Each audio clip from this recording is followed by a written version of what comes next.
Hello guys, আজকে আমরা আমাদের ছাদের গুপ্তধন খুঁজে বের করব। ছাদে কি গুপ্তধন আছে? এই যে প্রথমে বের হয়ে গেছে মহামূল্যবান গুপ্তধন ধুন্দুল।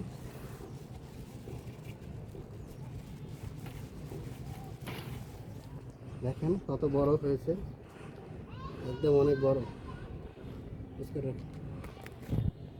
হ্যালো গাইস, এই যে আরো আছে মহামূল্যবান গুপ্তধন।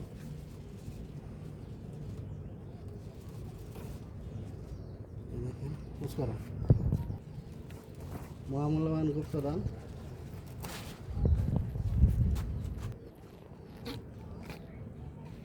এক কেজিও নেব।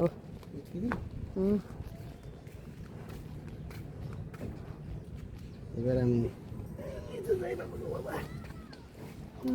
জুইলালো আরে কর্ম সিরার আগে দেখাইলো। এই যে আরো একটা কাছে একটাই ধরছে।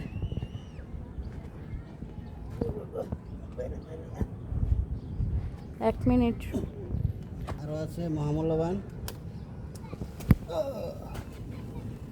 একদম গাছের পাকা পেঁপে। গাছ থেকে আমরা এখন ছিঁড়ে নিলাম।